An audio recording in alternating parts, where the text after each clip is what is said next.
Greetings. Greetings to all of you. Here we are again with another opportunity to gather for the People's Movement Show. This forum, this platform on which Guyanese are able to express themselves with the level of freedom that's attributed to independent thinking. Hence, we're called independent thinkers. The People's Movement happens to be a group of individuals spread all across the nation and the world who are daily recognizing the value of independent thinking and who understand the power of holding elected officials accountable. Before we proceed, would you be kind enough to let me know whether you can see and you can also hear clearly, so that we can ensure that the quality of our streaming is of that standard that certainly facilitates a healthy debate and discussion. We believe here in Guyana, South America, that it's our right to hold every elected official, and for the greater part, those who are selected, accountable. The political dynamics of our nation, Guyana, South America, does not lend itself at this time to there being elected officials indeed. What we have in the majority of instances are individuals who are selected, handpicked, to enter into the sacred hall of the House of Assembly, what's called the Parliament here, and regional offices, even mayors, if we understand the dynamics of politics in this country, are actually selected. Their parties determine who would be the mayor. And before they enter the room, the caucus, they say, well, this is the person we're going to have as mayor. Some people are instructed that they have to vote for that individual lest they be removed.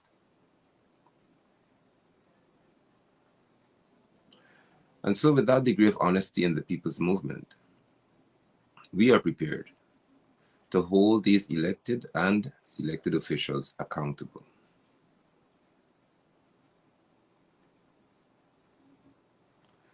The People's Movement intends to lobby for, fight for, contend for a change in the constitution of our country that would allow for us to have truly elected officials who are held accountable and who can be removed by the will of the people indeed. This evening, I would like to submit to you in a discussion an educational piece which serves to educate some and re-educate others. Because it's time for us to genuinely understand and face what we know to be the truth about Guyana, South America. And you must understand what happens when you live in a handout economy. Understanding a handout economy. Budgets are going to be read. Trillions of dollars are going to be spent. But for as long as the PPP recognizes that Guyanese are okay with a handout system, they will milk that, they will work it to their advantage, because they know that it is the most corrupt, but yet the easiest way to control people who are impoverished mentally. When you are poor mentally, you have a serious issue understanding economics that are detrimental to you. It is therefore my responsibility to engage you, to have this discussion had with you, so that you can be well aware about what happens in handout economics. While you're here, if you don't mind, please share the broadcast so others would know that we're here. I was not well last week. I'm better today, but as a result of that, we were not able to have a broadcast. The usual brother who's with me, the brother who's usually here with me, Jinnah, may join me in a few moments. He's engaged, representing people, as always, in Region 3 and other parts of Guyana. And that is just what we do. But I'm here, and I was not going to allow this evening to proceed without spending this time with you, as brief as it may be, but important nonetheless. What happens in a handout economy? Guyanese have had about 3 years, almost 3 years, ever since the PPP Civic ascended to or were installed according to the US politicians. They were installed into functioning in office as the government of the day. Now, every country, let me speak specifically to Guyana. According to our constitution, this country has to be governed at all times. It doesn't matter under what circumstance we find ourselves. Guyana must always have an administration, must always have some administrative body governing it.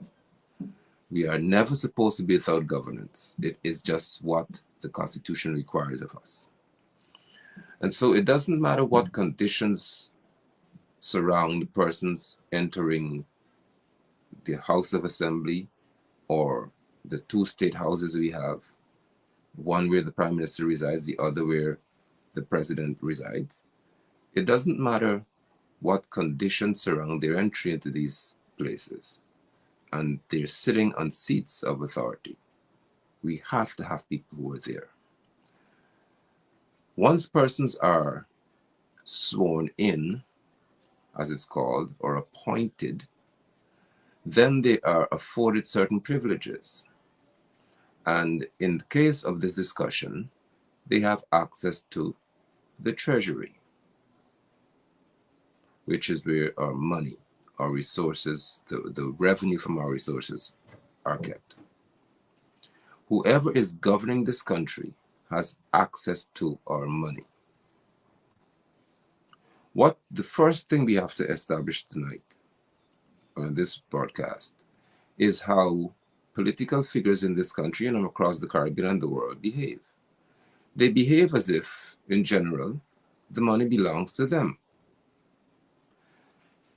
Human beings are wired to be programmed or cultured into thinking a certain way. You are either cultured into independence and independence of thought, which is what politicians like these in Ghana do not want you to have, or you're cultured into being sheepish, where you, like so many political party supporters, just chase after people regardless of what they say, and you eliminate the right to think.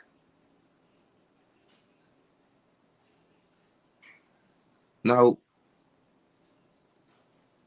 the political figures in our country today will behave as if the Treasury's finances is theirs, because they would not come to you and likely say that they are giving a handout from the Treasury. What they would say to you, and it happens in both cases, APNU-FC and the PPP, well, APNU or PNC and PPP, they present to you a notion that they are giving you something.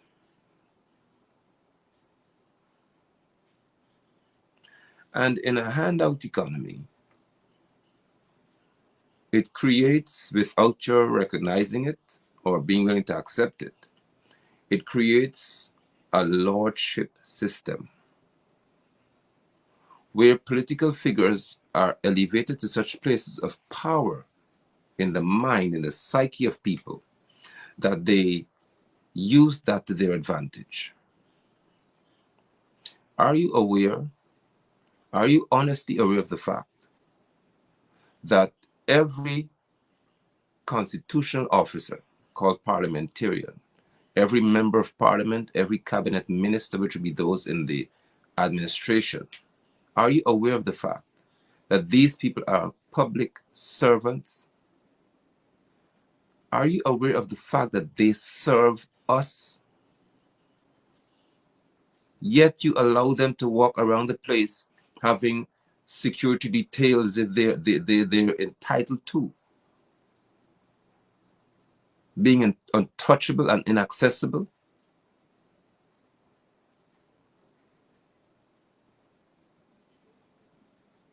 Are you aware of the fact that according to the Constitution of this country, they are supposed to do the will of the people? But this is where it gets tricky, because what happens in our Constitution and in our arrangement society is that the system of representation is what they claim they function by. And in the system of representation, members of parliament will say that they have been elected, that's what they will say, to represent you in the House of Assembly. That is where legislation is made. That's where policies are formed and tabled. That's where they're supposed to be debating your business and what's in our best interest.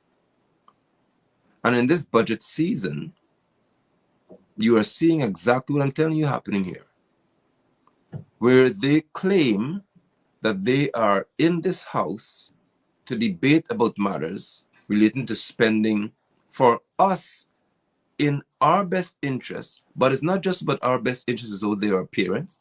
It is supposed to be what we want.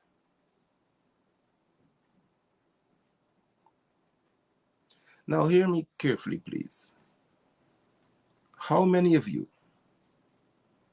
viewing this broadcast, be it live or on the replay, can say that you are invited to just one meeting over the past year with a representative from your national district council or neighborhood democratic council, your regional council, the municipality, or the member of parliament, where they were asking you as residents of the area, what are your needs? In order to take that argument to the budget planning people, hence it gets to the House of Assembly and speaks to being a representation of what you have demanded in your various regions and communities. Can anybody in this broadcast say whether they attended one such meeting as an ordinary, as you call you, ordinary citizen or ordinary resident? Have you ever been invited to a meeting to discuss what the needs of the community are so that that can be represented in some form at the National Assembly?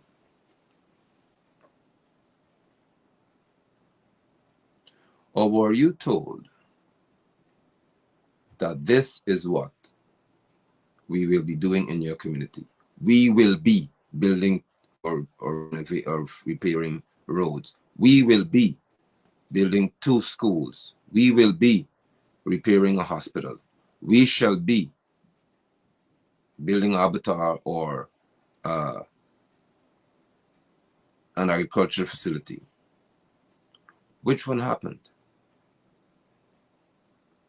So how could these people be representatives of us, but they come to tell you what will be happening in your community?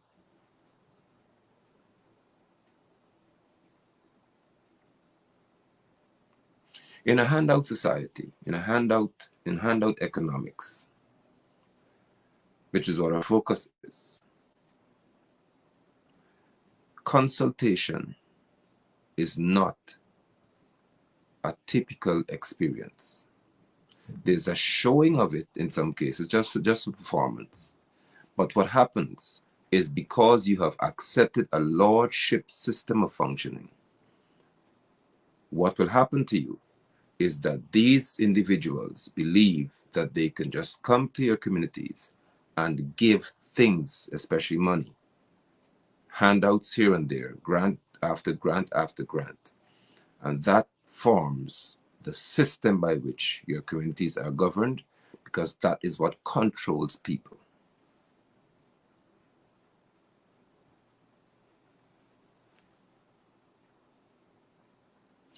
Are you aware? Are you in any way aware of how much destruction a handout economy or handout economics can cause to society? You're living that reality in Guyana right now, and it may be too late to turn back unless people arise with strength and with courage to deal with this. Guyanese,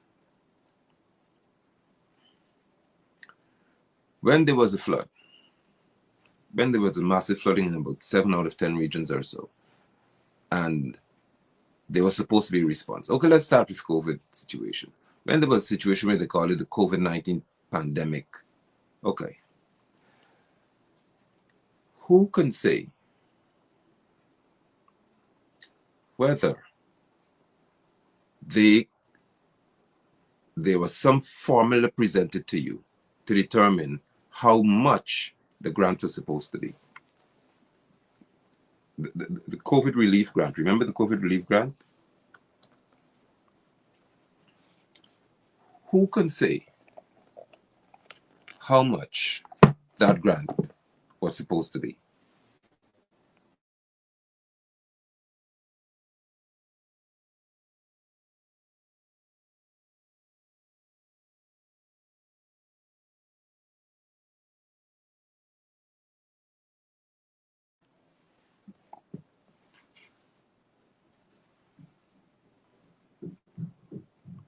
Can anyone inform me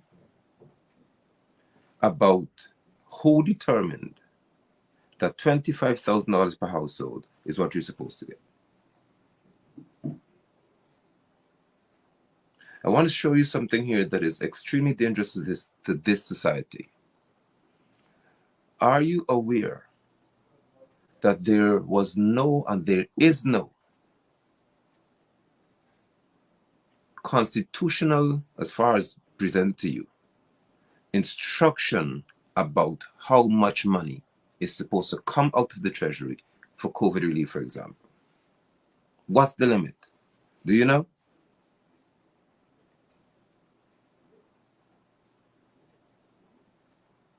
Did they tell you the limit for the flood relief? How did they determine that some people should get $500,000, some should get 150,000, some should get 50,000? How did they determine that? I'm seeking, and I will seek here, to have you understand the danger of just taking handouts from these scoundrels.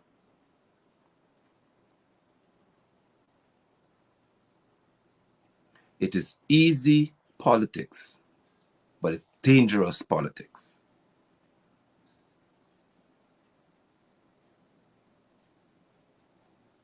How do you know, as a Guyanese, whose money is this being spent? How do you know what decisions are made to determine how the money would be disbursed to you? Are you aware that with these releases and all that, even the Auditor General at one point could not give you a statement about what is the auditing principle that's being focused on in distributing money to you? This is important for us to talk about in the atmosphere in which we found ourselves, because what you need to note is that Guyana has got access to so much money through our oil resources that it would frighten some of you all. And when you have got the PPP, these people being where they are without functioning by basic governing principles, regarding economics, you are in serious trouble. This nation is going to crash into economic chaos. Not for your benefit, because it already is there. It is not for your benefit.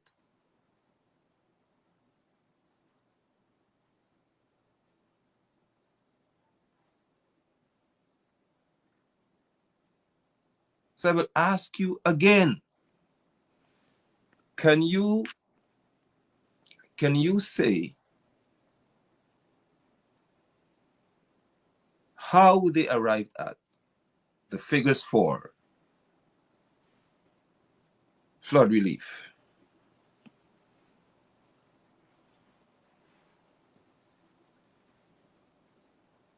When we get to when we get to because we care, as they call it, cash grant. Again, here the terminology, cash grant, money going to the children. How did they arrive at the figure?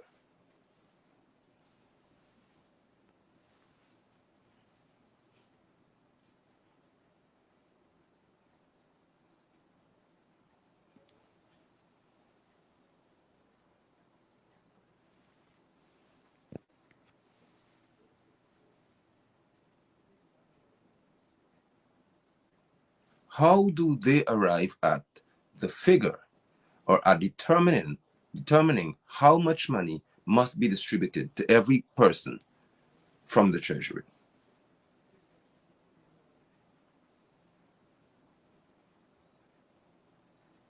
Now, if these individuals are supposed to be monitoring, managing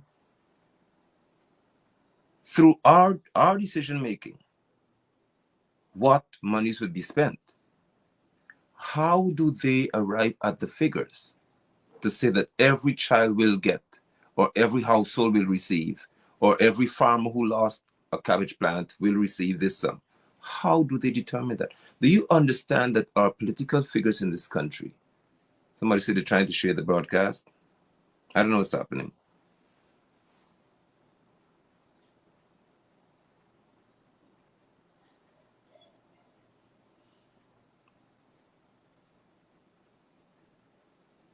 Let me try to share on my page.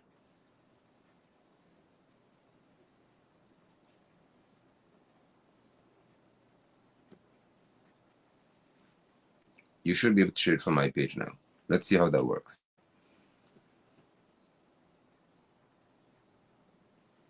Who has made the decision, when you've got so much money available to a people, who makes the call as to how it should be distributed? That's why you have a House of Assembly.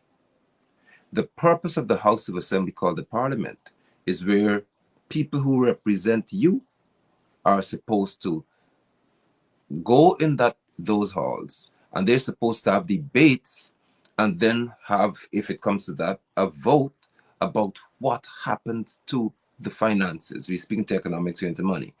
What happens to it? How should it be distributed? There's an agreement made as to how it should be disbursed. I am telling you all, as Guyanese, to understand what's happening around you. There is no such facility in this country now. What you have is one group of people who are so, in their minds, entitled to, that they could do whatever they want. And they can just arrive at whatever figure they want to say, we're giving everybody 100,000 out tomorrow. And that's it. And then on the other side, in what is called the opposition, are weaklings who can do nothing about it.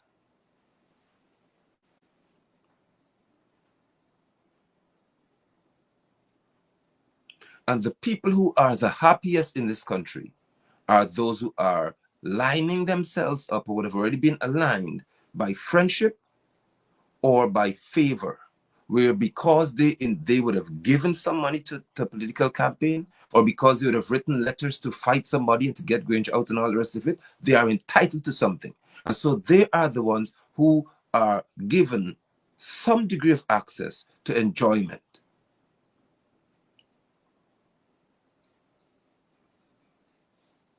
if this system is not arrested, the worst shall be upon all people in this country. Because at some point, there's going to be, hopefully, a reaction to the madness. Or I should say an equal and hopefully opposite reaction that is necessary and most applicable.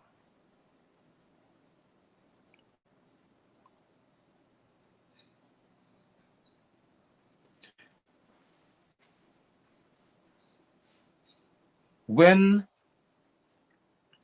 you'd see me type every so often, because I do it on purpose, have you seen Congress Place?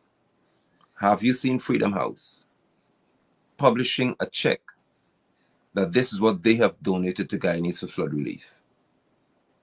Or for Because We Care cash grant? Or to build the road leading to some one of your townships? They do not do that. So my argument always is, if they do not spend from their personal accounts, they cannot tell you they did anything for you. Political figures in this country do not do anything for you.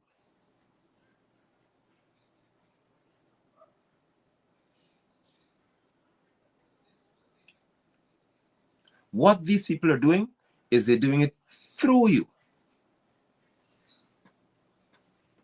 Thank you, Roxanne. This is the most honest statement I've seen in years. Guyanese are allowing it to happen, which is exactly the point I'm making. Guyanese need to be, now, once I serve my duty, my purpose of teaching you what is upon you, of informing you as to what is happening to you, you could decide to sit back and let it continue. Because you will ask, what can we do? Well, you'll hear what you can do. Social media is the enemy of dictators. I said that to you for years, and people have begun to say the same thing quite often nowadays. The worst thing that you can do to any group of people who think they can just do what they want in this society is make social media posting or share them. Use social media. Once you share anything that comes your way, listen to me. It is troublesome to them. They can't handle the likes of me on social media because they have no power over me. This is one thing they can't control.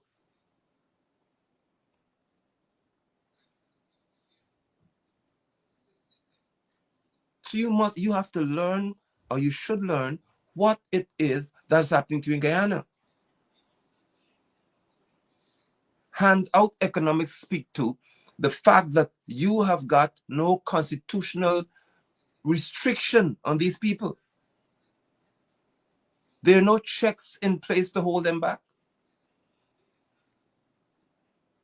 Have you recognized that nobody, including some morons who've come on the broadcast, can tell you right now how did they arrive at the figure for Because We Care cash grant, flood relief grant, COVID grant, Fisher Folk grant, sugarcane workers grant? They cannot tell you. I dare anyone from PPP Civic, even the donkeys they produce that function so well, to name one occasion on which there was some constitutional activity had so that they can determine how much money every person gets. In a handout society, it doesn't happen that way.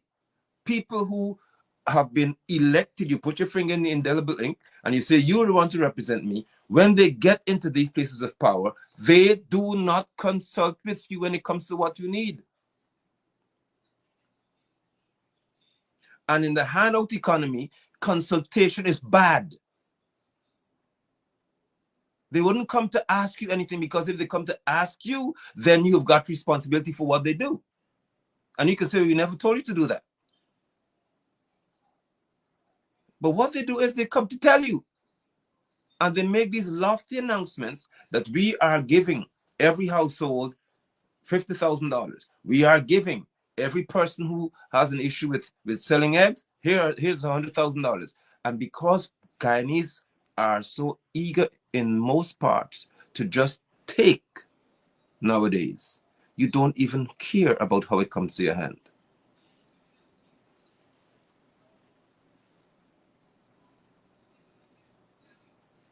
Meeny, meeny, miny, moe. You don't care about how it comes to your hand. That's how they play the game. You get, no, you don't have. You take some.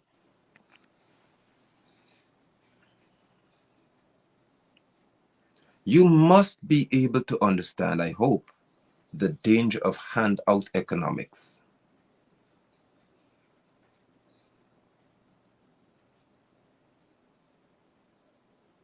That's how kings with autonomy used to function. They give you whatever they want. But whenever you see handout economics at play, just remember, just remember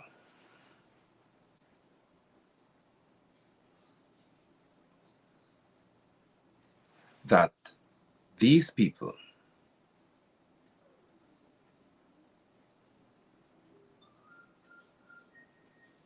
have got a system in place that they must also benefit.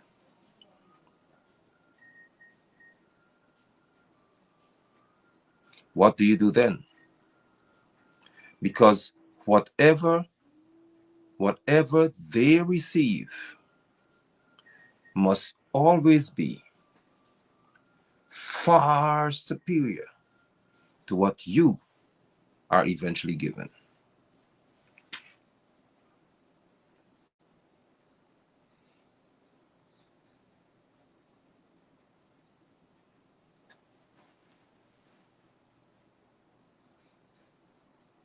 Are you aware? And I'm checking the time. Are you aware that up until now, there has been 0 individuals who had the ability to say on one occasion, where a constitutional requirement was met for determining how much money you get as some relief? Because we all know it doesn't happen that way.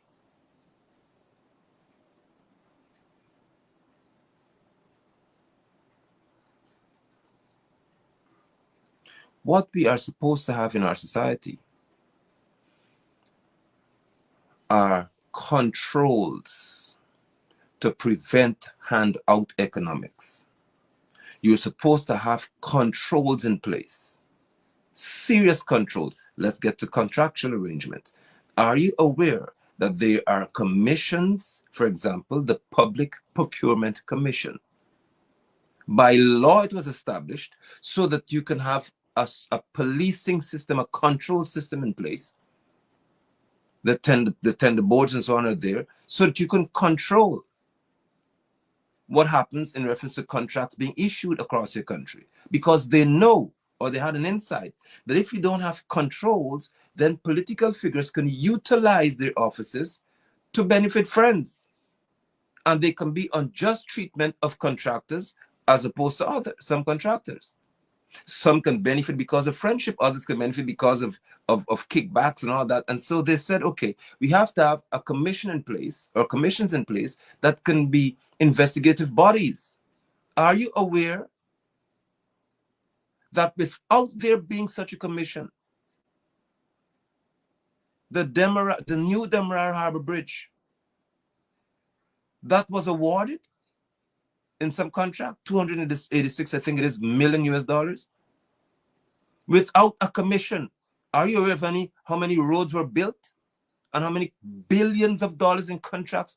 Hundreds of billions were issued to people, tens of billions. Call the cronies out tonight, let them speak.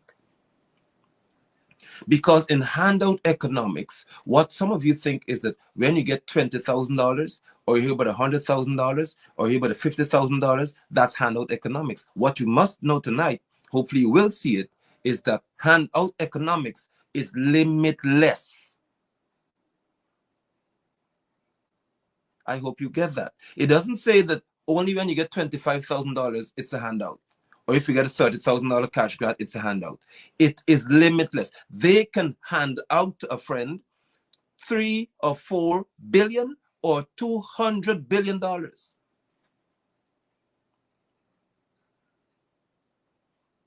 That's handout economics, because the policing system is not there. So Irfan Ali, by constitution, is supposed to appoint commissioners to function in this country. Can you tell me, since August 2nd, when Irfan Ali appointed a public procurement commissioner?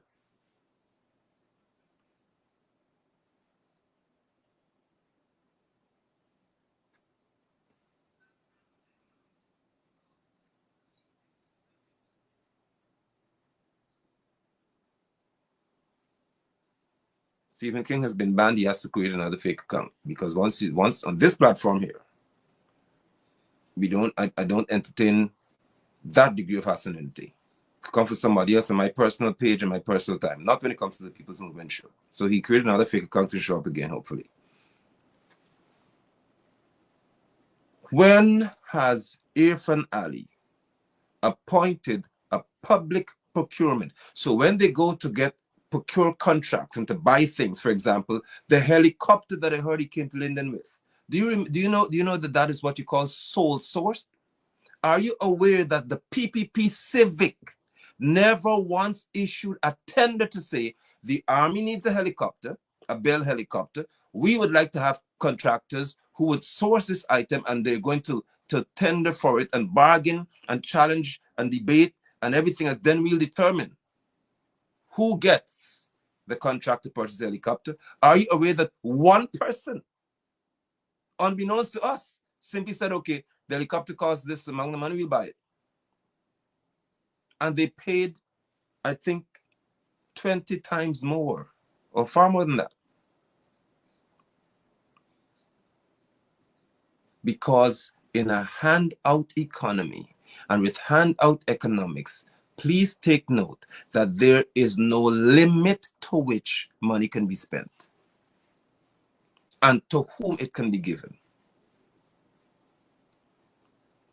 They bought a whole helicopter by what is called sole sourcing. One person, no committee. There's no tender board involved here, because it was none.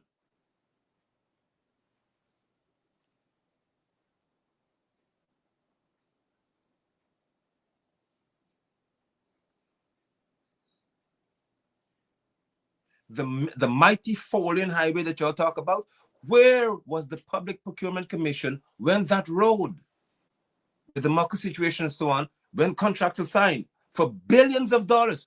Where was the Public Procurement Commission when whoever got the contract got it?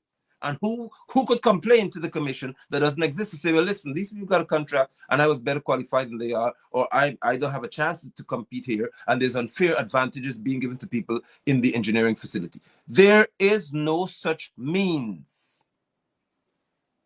There was none. Tonight you will learn, if you can, or this moment, the dangers of what you see in this country.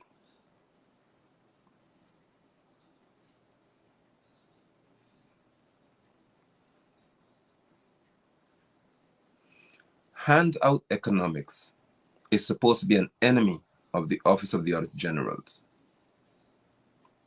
It is supposed to be an enemy. If there's anybody who should be in the newspapers or the news and the media every day, bombarding the airwaves and screaming to the top of his lungs, should be the Auditor General and those in the Office of the Auditor General. Because handout economics is the worst nightmare.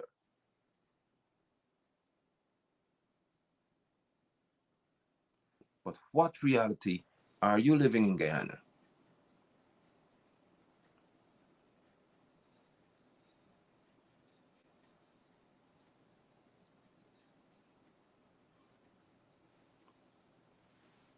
Read on your screen. Read what's on the screen.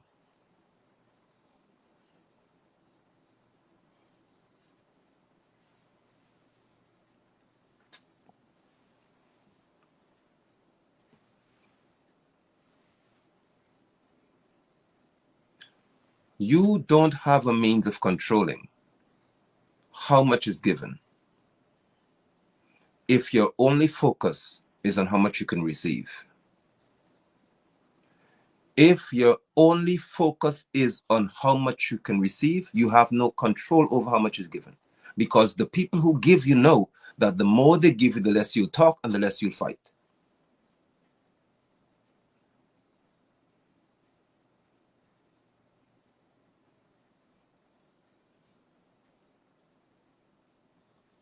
How many of you were told about an arm called the Small Business Bureau?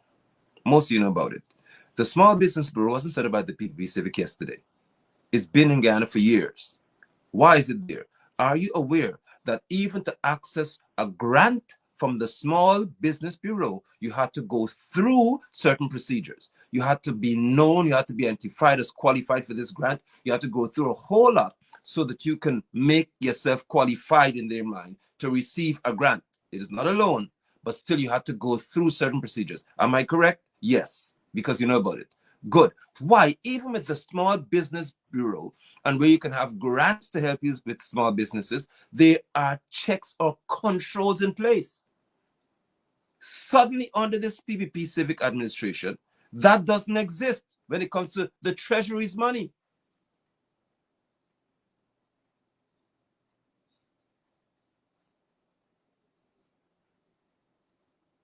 So when you have a handout economy, what happens is that whoever wants to do what they want, they do it because there is no control over them anymore.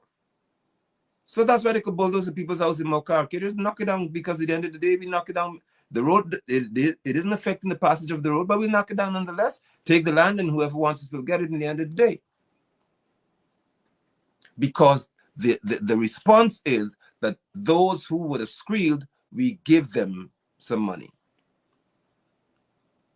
And it settles the situation. Those who make noise, they get a handout. So there's no will to fight if you get a handout. The other point to note in handout economics is that there is always a threat of withdrawal.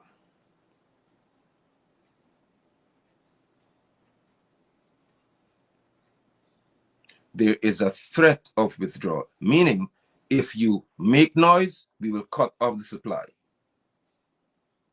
That is what has Guyanese afraid to talk nowadays in our society, many of them. Because once they begin to experience the trickling, and you say, okay, then, do you know that this is wrong? They cannot speak to it because as long as they try to speak to it, there is always a threat that that supply can be cut off or withdrawn.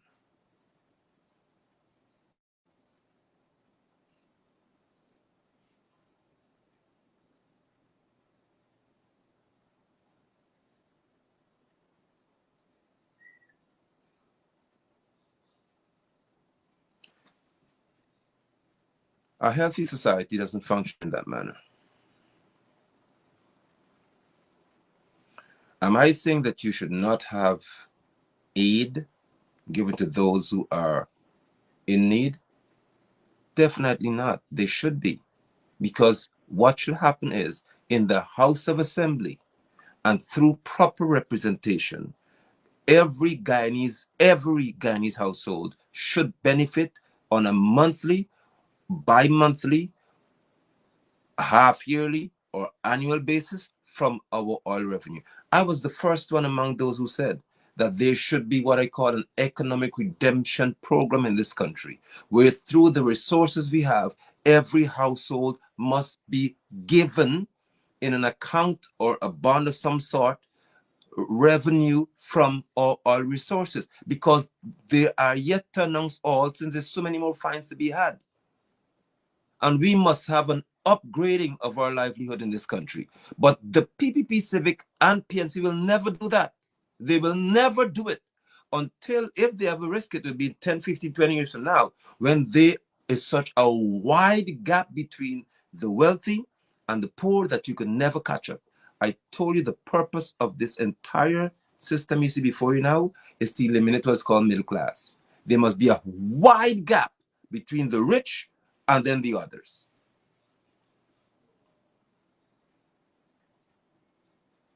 Guyanese, look around you, because what they're telling you is that some persons don't like development. What they're telling you is, listen, people don't like development. They're against development. What you don't seem to accept and receive, some of you say that, is what system is used, and who is developing.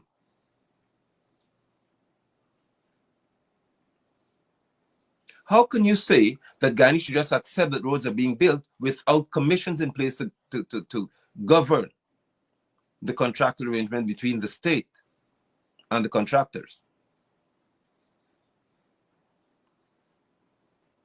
Also, Ghana should just accept that a road is built and it shouldn't speak to the conditions that surround the contract.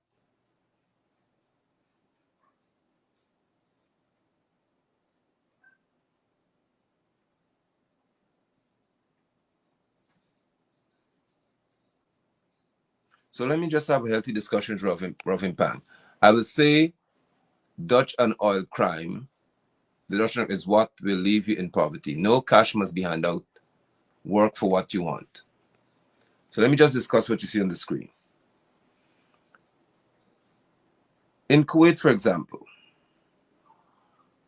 in Libya, what was the curse when Gaddafi ensured that because of Libyans being entitled to, Rovin, respect of a certain sort and a livelihood of a particular standard, that once you make a baby, for example, you will have that child immediately a start in life. Once you want to engage in business, you will have, as a Libyan, the right to have benefits, zero interest loans, for example. Where is the danger in Guyanese benefiting from what belongs to Guyanese? Let me give you another case and point, Rovin Pan. If you have got a yard and coconuts are growing in your yard, I take it to Guyanese, who can tell you that when you pick the coconuts from your yard, you shouldn't benefit and your children shouldn't benefit from the coconuts in your yard? Or somebody wants to buy it. So somebody comes to purchase coconuts, they spend the money, they say, send me these coconuts. And when you get the money from the coconut, who could tell you that your children shouldn't benefit? Are you aware that whatever resource in this country belongs to us? I take it you want to have a sensible discussion. Are you aware of, in Pang, that whatever comes out of the ground belongs to us? So I will not have an extended discussion with you. But I'm saying to you, first of all, whatever comes out of Guyana's soil belongs to Guyanese. This is not a work for what you want situation. It's what we have a right to have. And it's unfortunate if we can't know the difference. We are not saying to give to us that which somebody else owns. And that's what I began by speaking to, whereby we have got a political system where Guyanese are made to think that politicians give them something.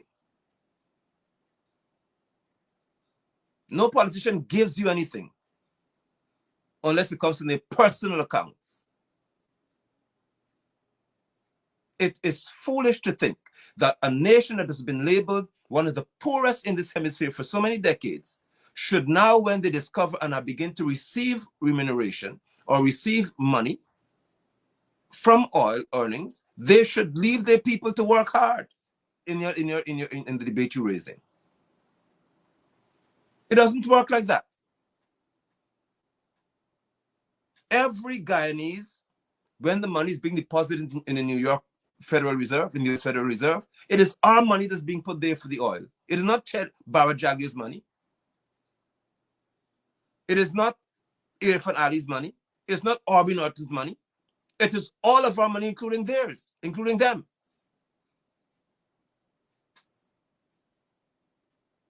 So we have got to have in this country a knowledge system that says that our money is being put into the Federal Reserve and we have a right to access it and we have a right to benefit from it. That is not a handout. It's a right. And once there is healthy distribution, as I spoke to, there is equity in distribution, then you don't have a problem. Because what you're giving is everyone an opportunity to function in a manner that doesn't cause a huge gap to exist between those who have all of our money to enjoy, and then they trickle a little bit here and there out to the poor people.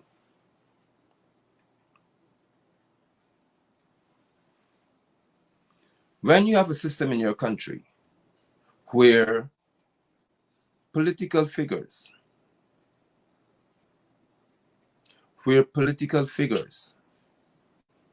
can simply throw out a handout to someone because the person supports their behavior, the country will inevitably collapse. There will either be a collapse socially, where people begin to fight, there'll be a collapse, or economically, where people, like I said, there's an oligarchy where those with money will begin to dominate and step on the necks of those who don't have it. There may be a collapse in reference to morality. We just have a reckless, wild society because everybody tries to steal to get what they want. But at some point in time, you will experience this collapse, or there'll be a collapse politically, where people begin to fight politically to get power so that they could have their hands on the money.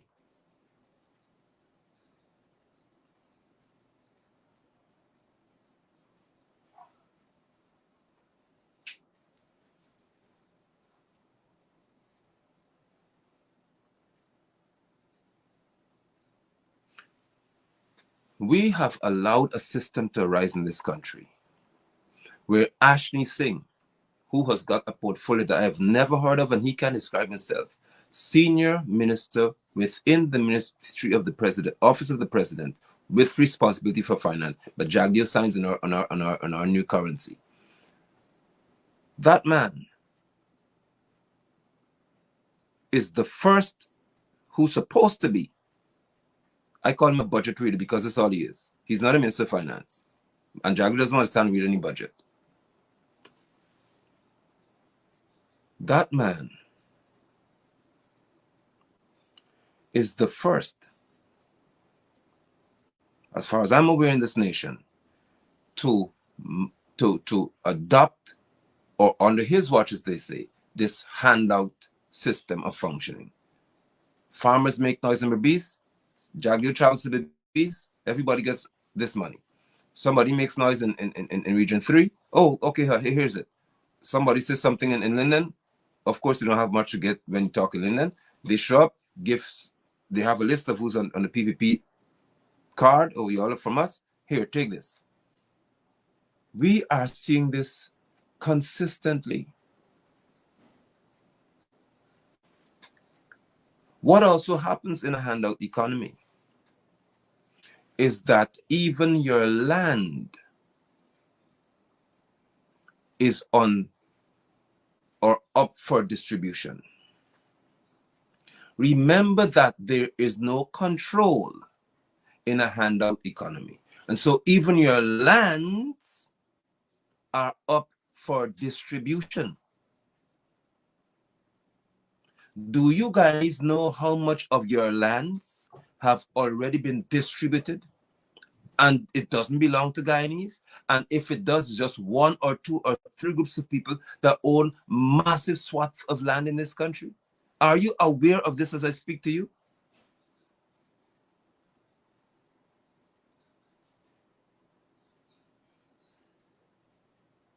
I am here to present to you, before I close, an understanding, hopefully that would reach to you, that what you call handout in being a bag of rice, some people, some pundits here want to talk about, and on social media, they're just giving people $30,000. No, no, no, no, don't miss this. We have got a culture of handouts in this country that has no control to it. So even land is gone. Ramatar and others had oil blocks given to people who are not qualified to have them in the first place. Because who could tell me that somebody without an office and without the means to even buy something proper could buy a whole block and then sell it, flip it to Exxon and these people in Hess? Then Robert said, but he was following advisors. This is the country you found yourself in. Even your resources are being flipped before your eyes.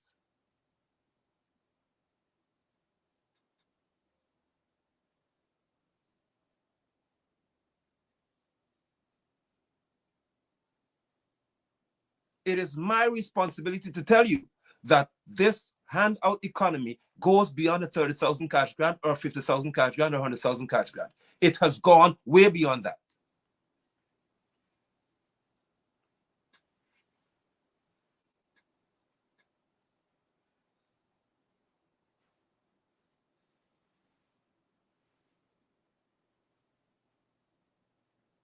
It has gone way beyond that. And there will be no turning back from here unless Guyanese arise in the not too distant future and begin to put a stop to it. There would be no turning back.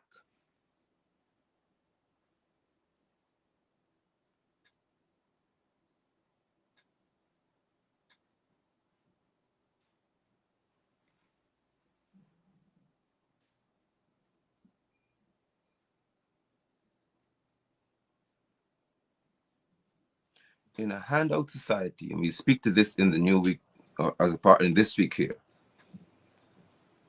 even your law enforcement comes under attack, in that those who have got the wealth, I see there's a video somebody sent to me, a few people sent it to me, and I see it in circulation.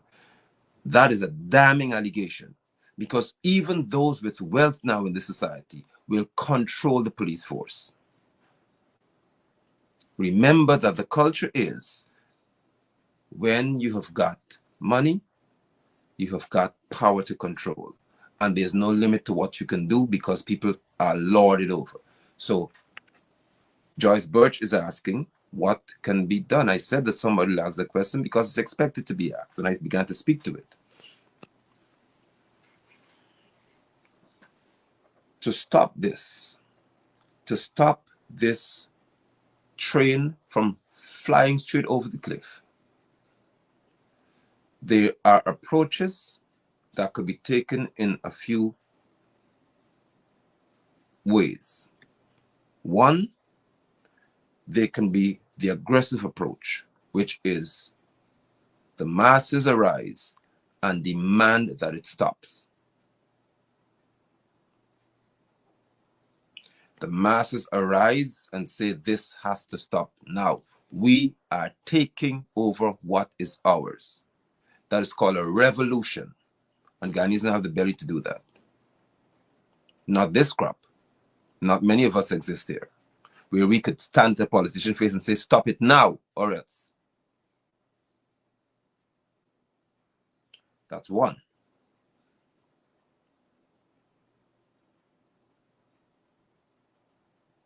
Because there are people in the Middle East and others who will get up tomorrow and say, you are not doing this anymore. And it has to stop. There are those in the USA, those in certain parts of Canada who can get up and say, stop it. Because we believe in our country, we believe in our children's future so much that we will not let you destroy it. We prefer to be destroyed than destroy our children's future. That is what is the first and most potent form of stopping it. The second, less aggressive, physically aggressive, is social media. As simple as you think it is. When you begin to consistently bombard social media, because this is a global critique, when you begin to bombard social media platforms with what's happening in your country, these people, these political figures don't like it because they cannot control the negative press. They can't shut down a newspaper office here. They cannot shut down a media office here. They cannot say, well, Gordon Mosey out of business, Newsroom out of business, 94 FMU out of business because y'all talk against us. They have no control over our phones unless they control the whole airwave. And once they try to shut off what happens on the airwave, then the US and others begin to tag them as dictators. And they don't want to get into that. Because once they begin to try to use social media to control what access you have to social platforms, then they have no choice but being labeled as dictators.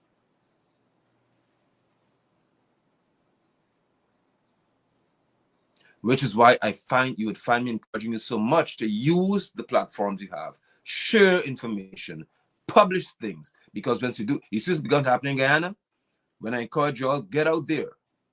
Get your phone in your hand. It's simple. Record what your street looks like. Record what happens in your neighborhoods. Show us what happens to bridges. You see what began to happen in this country? They cannot, I promise you, it's proven. They can't handle bad publicity because it's not a media house that's reporting it. It's people live on the ground saying, look at my road. Like Mr. Thomas was saying, look at my street, and just up here, a PP civic operative lives, look at where he lives, and then maybe 50 feet from his house, the road is a hellhole. You see, when you do that, they can't handle that kind of press because it is an informed, an untrained reporting. There's no proper organization in their mind that they can shut down. That is power. And that's what people possess now.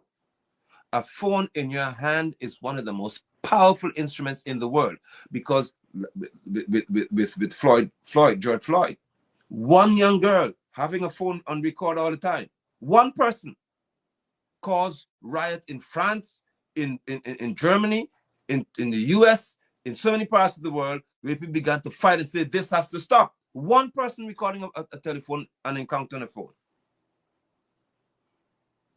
Social media is the nightmare of those who like to function as though they lord over you and rule you. It's their nightmare. They cannot live with thought.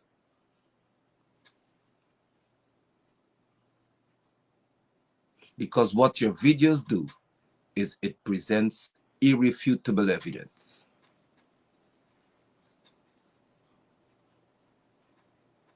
Kelvin is on to the other thing. The third thing that can happen is you have to recognize the power of arms of your state. Arms of your state. What power do they possess? You explore that. You would hear me say when Frank Andy began with the COVID-19 foolishness and want to force people and tell people they have to take vaccine. And I said, not this one here. There's no or else in my book. You heard me say since then, if the public servants, the Guyana Public Service Union calls a strike, or if 70% or 60% or 50% of public servants say tomorrow, as of tomorrow until Friday, we're not doing anything. We go to work, but we do nothing. This whole country will be shut down. This whole country will be shut down now. And if they give the reason on social media, until you're subject throwing money around, we're not doing this anymore. Until you have commissions in place to protect the interests of us as Guyanese, and you're not just giving a friend a contract here, give a friend 2 roads to build, give this one $1.5 billion road contract. We're not doing that anymore. We're going to stop until this stops. I tell you, within a week, the commissions will be named in this country. Within 1 week or two. Because the whole country will shut down. So you have to identify the powerful arms of your state and use those arms in your defense. That is why, if you notice, politicians would target certain trade unionists for benefits and for favors, or for attack. They know that as long as you've got the trade unions in your back pocket, you control the country. Because the public service is the strongest arm in this country when it comes to how you can control these people who think they can control this country.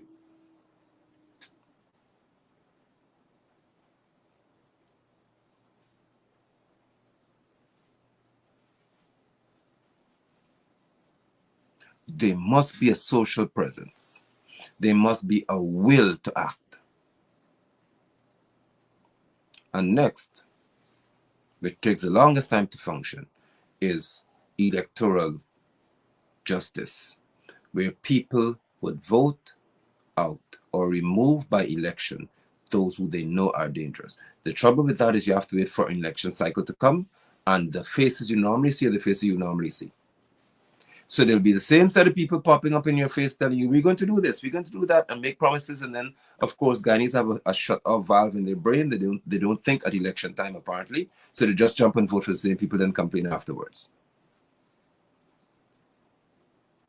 So the weakest form, though powerful, is electoral justice, because you have to have people who are capable of changing what these criminals have done.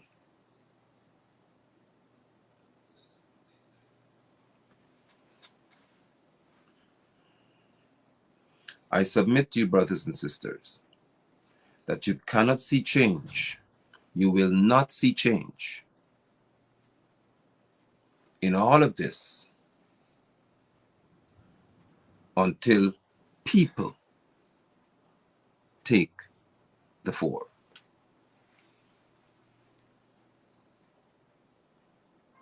Handout economics is troublesome because you cannot limit it. You cannot restrain it by just being passive. You identify it, you make known, as I'm doing now, this is what they're doing, and you make it known consistently, and then you act. The People's Movement is against handout politics. Even when it comes to the economic redemptive program for Guyanese, it must be structured. There must be a debate in the House of Assembly. There must be a passage of a law or into law what Guyanese have a right to have. So it doesn't matter who's in power, as you call it. They must be arms of the state, the legislature, so that they can empower through that what Guyanese are entitled to. There must be a check in place. If we have got $100 billion received from oil, then of that, this percentage goes to every Guyanese household. It's in law.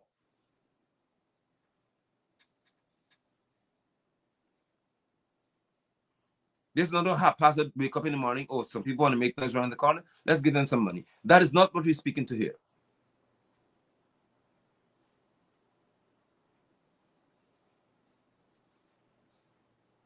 When it comes to farmers, there must be a register and there must be proper inspections done, monitoring done, so that we can know what is being produced in our society.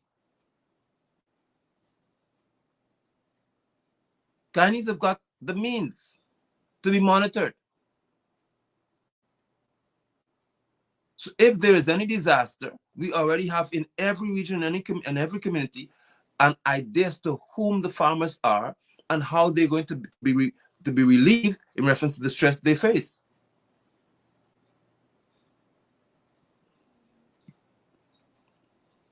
In the area of construction, there has to be laws, and I've lobbied for that and will continue to do so. I share my ideas for free. This is my manifesto I'm giving y'all here. That's the manifesto of my mind for this country.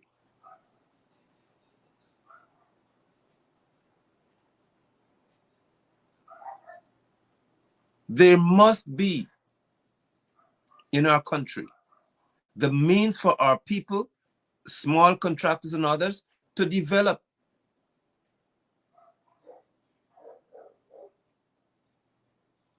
How would that happen?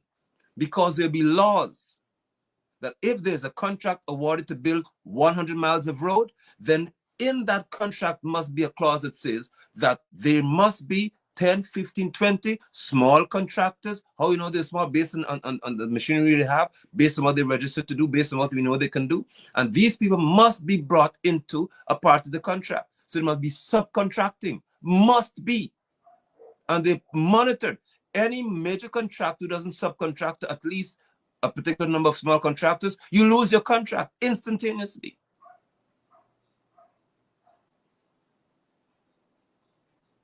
There will be no direct exchange of money between, lying to say, well, we've contracted 10 people, but then you don't want to pay them. No, the money comes from the state. You are showing here where you are prepared to protect Guyanese and develop Guyanese together. So there's not a case about we're going to function by a socialist system where everybody gets equal or communism. That's what I'm saying here.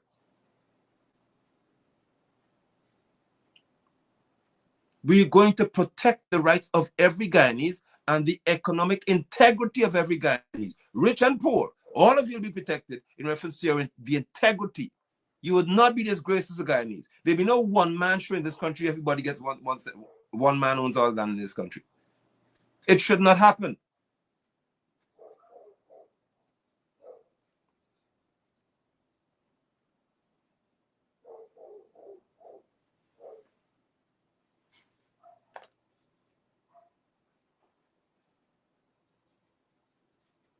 But there are elements in our society who would hate the likes of me. They wouldn't want me to have for anything to do with decision making, because that is not what they function by. They function by stepping on the necks of the poor, ensuring that the poor remain down, and so you've got a wide gap between the rich and the poor, and that's what you call an oligarchy, where the rich control everything, and that's exactly what Ghana is right now. That's what they want.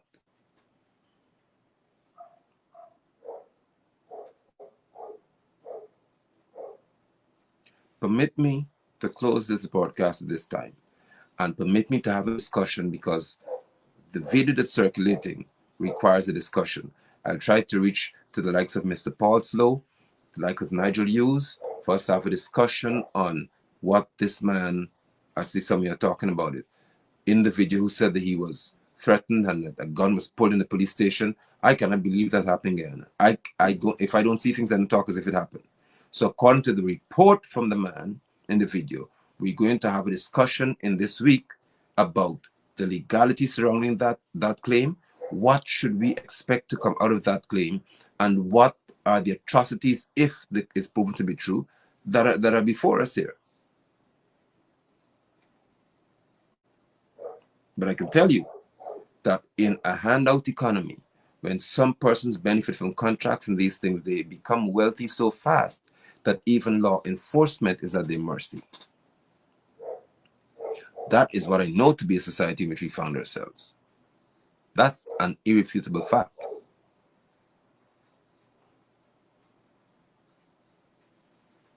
So we will talk. That's it, Cheryl. We will speak again, Yahweh willing. But I appreciate the time you've been here with me. If you can share the broadcast, please do so, as Yeshua and others are asking you to do. I appreciate your time. I appreciate you investing this time. As your work week begins, some of you officially tomorrow, let us ensure that we are productive and that we are best served in reference to how we handle people, best in reference to our service to people. Do well until we meet again. Bye-bye. Thank you for your time.